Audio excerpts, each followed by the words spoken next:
Okay. So, hello everybody, and welcome to a very special edition of the Daily Mail because I have the one and only brother, my favorite brother, my baby brother, David Aaron Rosenberg. Hi, brother Dave.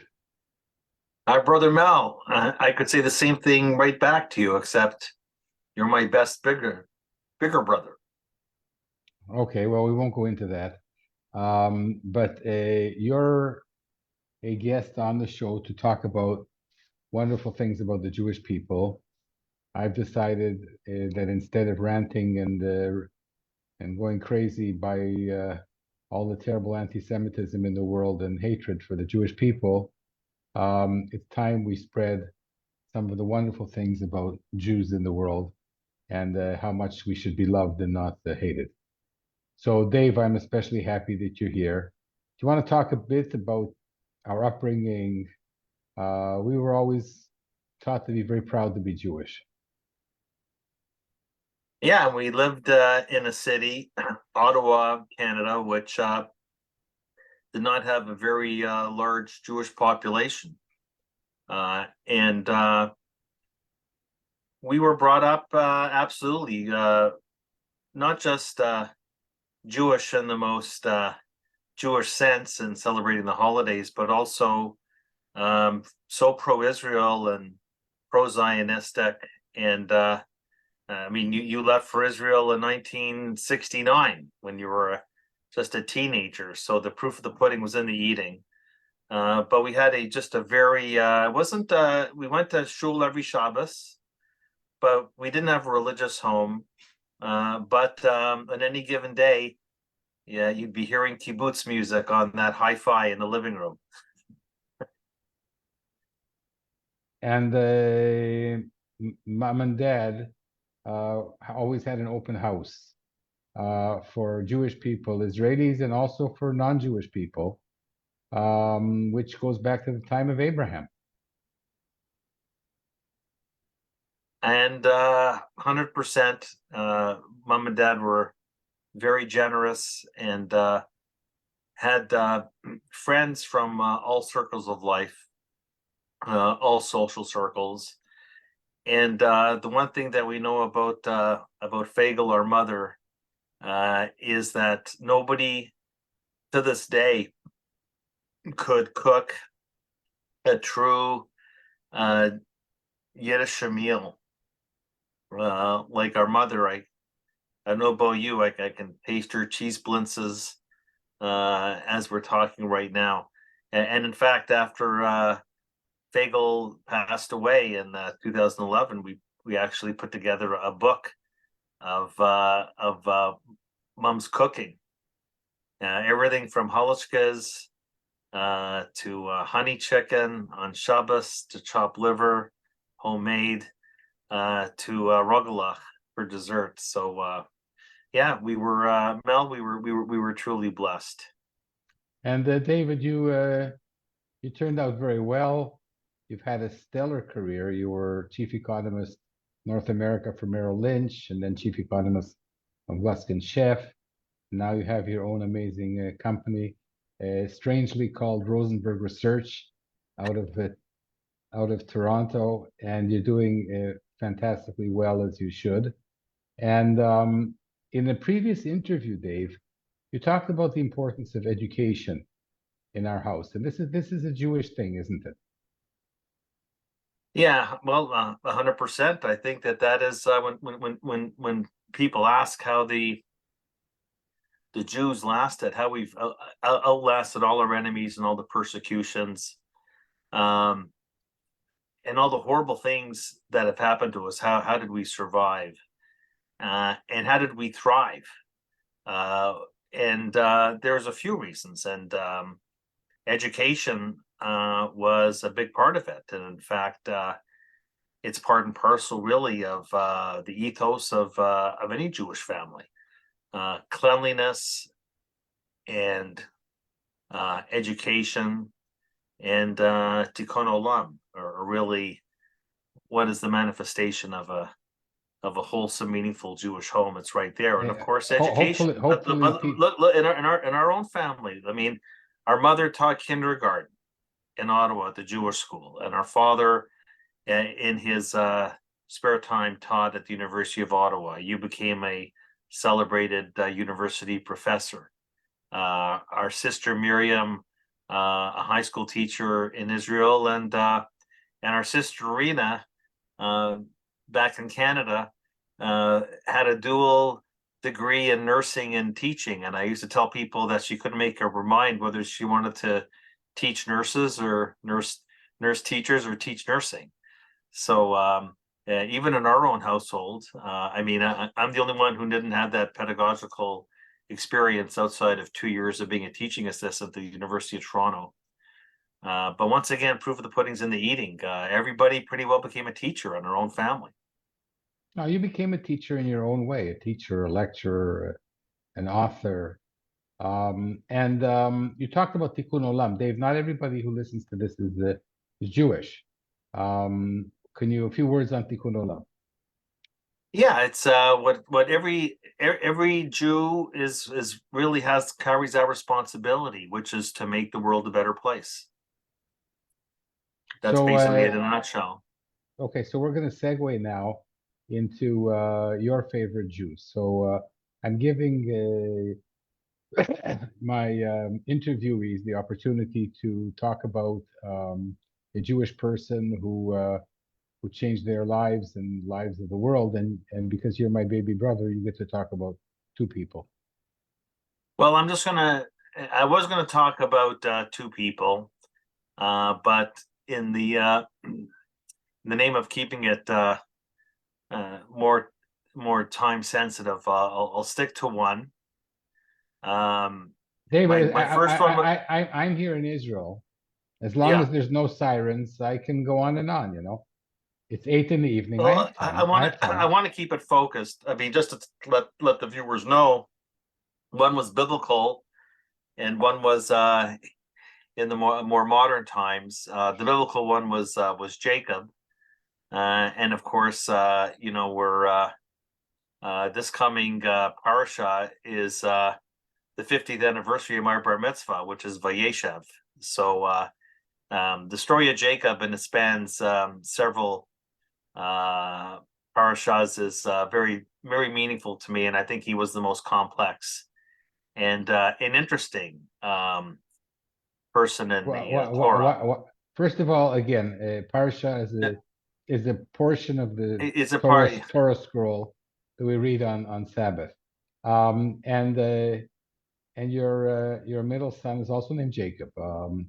So right. Yeah, I'm not going to spend time talking about Jacob, except to say that Jacob, I mean, the real fought with the angels and became Yisrael. And Yisrael means struggle.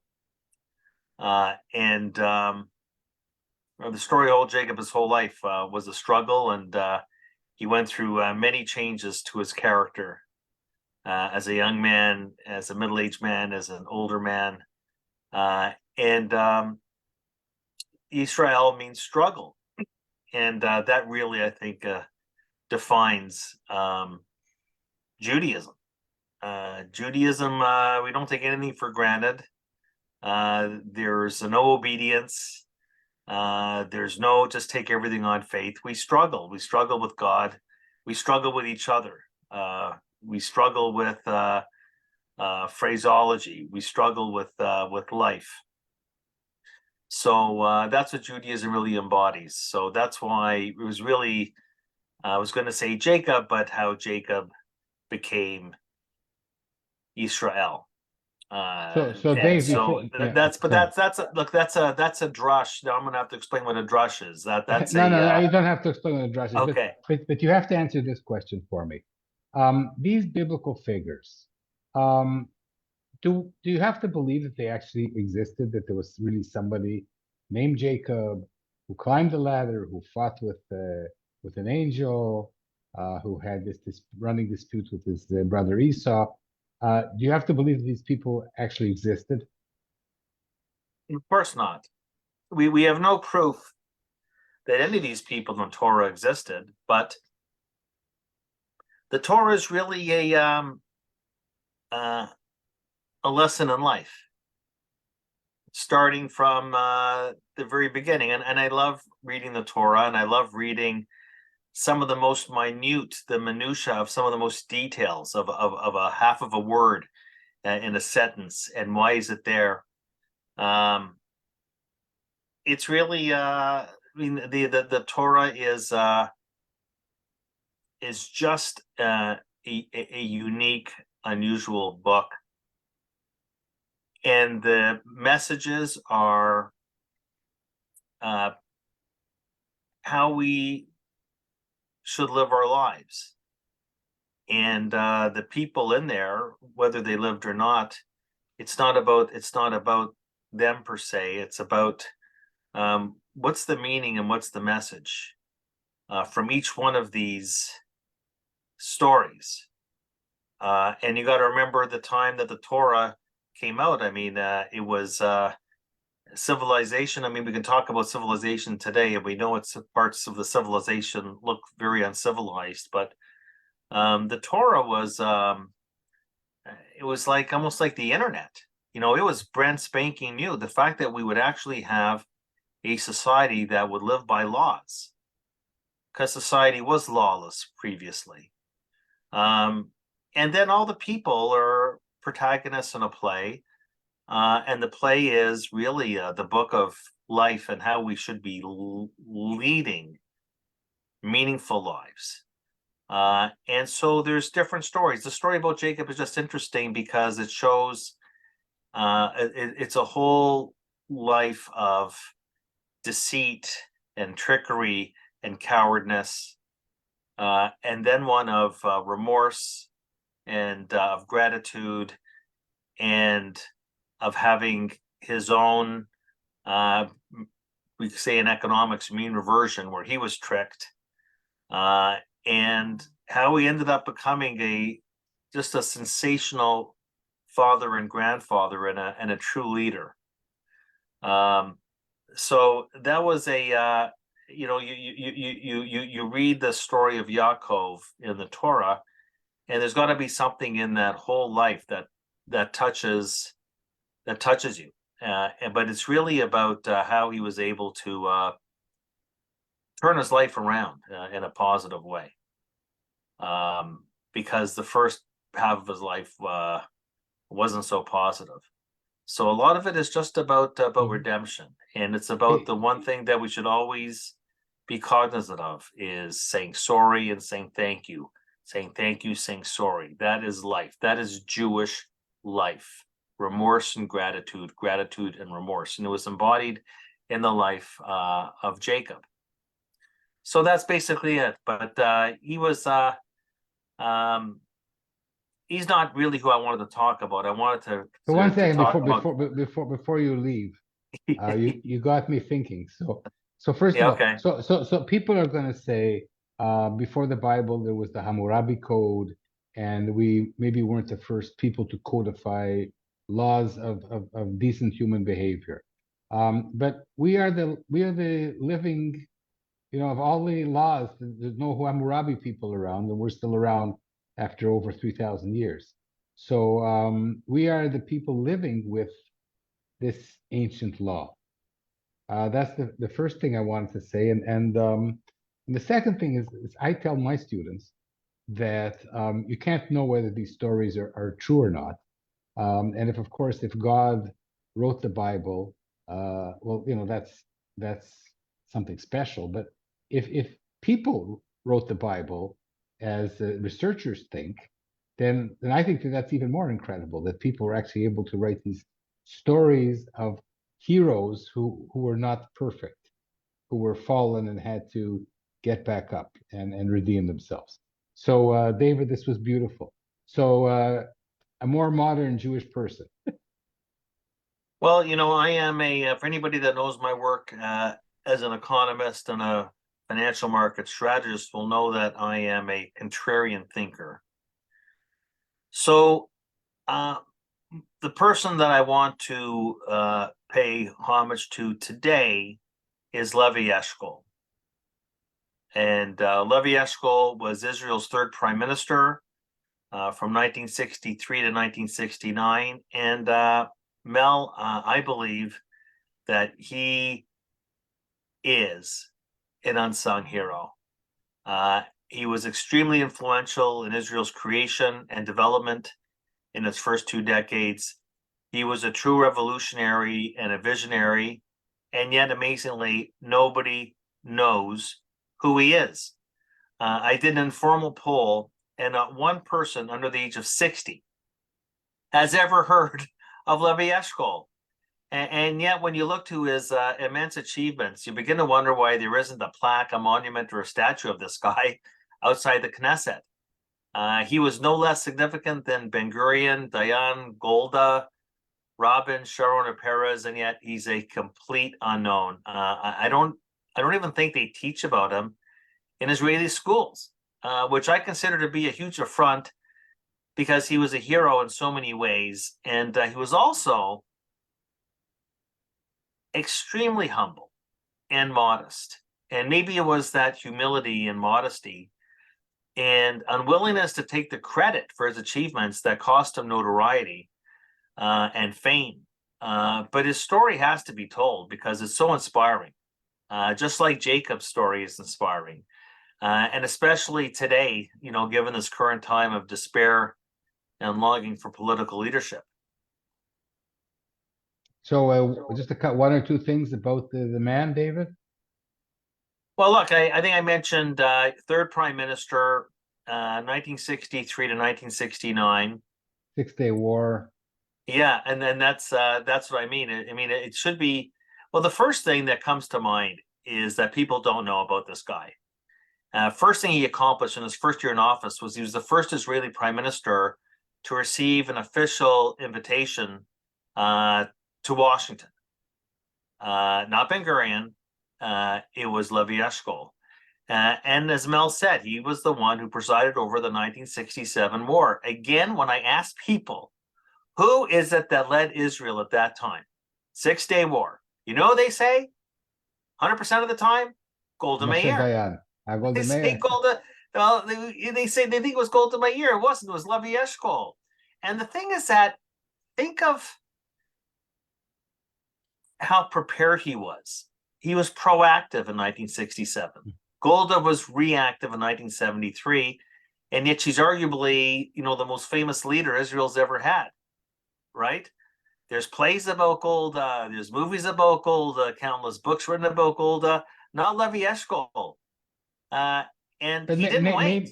But David, maybe he was less charismatic, less of a. Maybe he was less charismatic. But here's the thing here's what's important is that he understood. We're talking about intelligence failure today in Israel, but we know that certain messages in the intelligence community at the higher ranks were ignored from the lower ranks. But you see, Levi Eshkol wasn't arrogant. So yeah, you're right, Mel. He didn't have the panache, didn't have the turn of phrase, but he understood what it meant when Nasser closed the Straits of Tiran to Israeli vessels. And so he then oversaw a war against 3 Arab armies. And he won it in 6 days. And he had to take on his cabinet because not everybody in the cabinet was fully on board, which shows leadership, shows that he had to gain consensus. Not exactly something we see too often these days. And what else? And this was the most remarkable story, Mel. He knew full well that Israel did not have all the ammunition it needed. So what did he do? He invited himself to the White House. And this is after years of frosty relations between Ben-Gurion and Eisenhower. And so what did Levi Eshkol do? He made significant diplomatic relations. He cozied up to the new LBJ administration. And LBJ invites him to his ranch in Texas. And at first, LBJ, and this is well documented, LBJ pushed back on the request for munitions, that support that Eshkol had gone there to ask for. So guess what happened? Because this is sort of stuff that should go into a movie. During his visit to LBJ's ranch, President Johnson is giving Levi Eshkol a tour of the ranch, and in the barn, a cow is about to give birth to a calf. I mean, you can't make this stuff up. What does Eshkol do? He helps LBJ deliver the baby calf into the world of cowdom, and LBJ says to him, how do you know how to do that? And Eshkol tells him, I spent most of my youth on a kibbutz. Agriculture is in my blood. Well, that was the moment that they bonded. And what happened next was that LBJ gave Eshkol everything he asked for, and they remained great friends till the time Eshkol passed away in February 1969. Incredible. Well, Eshkol also, David, he came after Ben Gurion, who took a lot of, he sucked in all the charisma of the country. So that was perhaps a difficult act to follow. And I want to talk about another thing here, which is political integrity and professional integrity. Eshkol was a man of professional integrity, and so are you. And one of the things, I mean, I love you dearly, you're my baby brother, but one of the things that I think helped make you what you are today, as a world famous economist, is your professional integrity, your inability to bend when you see things a certain way, to call a spade a spade. And this is one of the things that I'm most proud of you. And this is again I think something that we learned in our family, that you have to stick up for what's right. Yeah, you got to. I think it's when you get into politics, you have to learn something very important, which is why it is that God gave us one mouth but two ears, and you have to be a great listener. And when you look at the footage of the cabinet meetings around the 6-Day War, it wasn't just that he had a spine, but you could see that he was listening to everybody around the table. And there were people around the table like Dayan and Rabin. Of course, Ben Gurion was chirping from the sidelines. And what I'm talking about was the decision and this is where leadership, when you listen, you try and build a consensus, and that's leadership. Leadership is not just, I've got my view, and it's, and that's the only view, and that's, it's my way or the highway. It's building a consensus. It's so important from a leadership standpoint, to convince, to sell your point, to get support from your group. And that means you have to convince them that you're right. And you can go and read about this, or there's all sorts of documentaries about the dissent in the cabinet, about something that we take for granted today, which was what to do about East Jerusalem. Because who thought at the time that we would be able to take the Kotel? But it was within sight. And people just take it for granted. They do not understand that around the cabinet table, there was widespread dissent. And of course, the big fear was the loss of Israeli soldier lives to try and reclaim East Jerusalem and the Kotel. And it was not an easy decision, but he convinced the war cabinet that this was a gamble we're taking, and look at what happened. And when you look at the old footage of the soldiers at the wall crying and praying, I mean, it's incredible. So I think that what I liked about Levi Eshkol was the way he went about to seek consensus. And you got to say that together with the Entebbe rescue, that was arguably the most emotional, positive moment the country ever witnessed. And he gets zero credit for it. It's amazing. So, Brother David, one of the things I've learned from this conversation is the reason that you and I and the rest of the family have never gone into politics.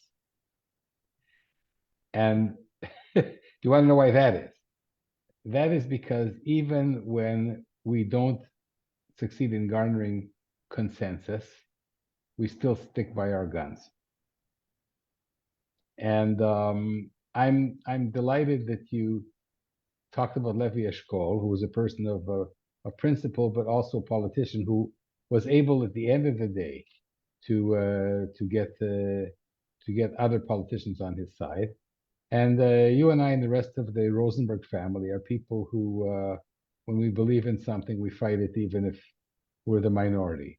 And in the case of the great economic crash in 2008, you were also right.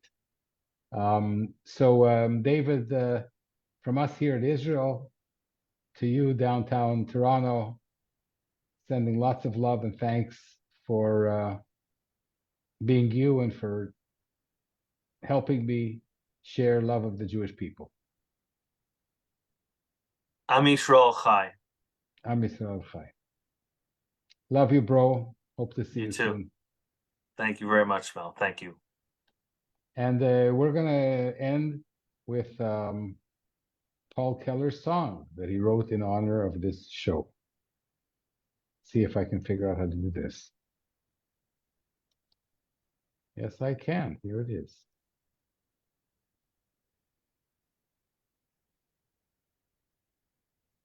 Can you hear that, David? Do you hear the music? Not coming through here, no. Ah.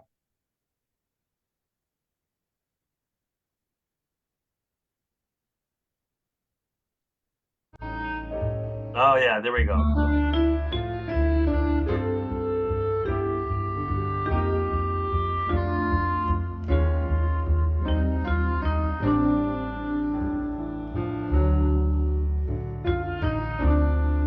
People can see my screen. I have to figure out how to do this. Get Jacob to help you. Exactly. I need both Jacobs here. So this has been the Daily Mail with our special guest, Brother David Rosenberg.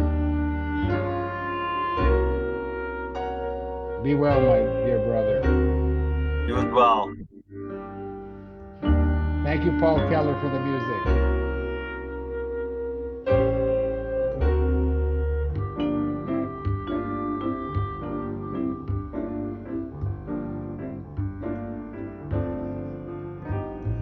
From ancient Israel comes to you.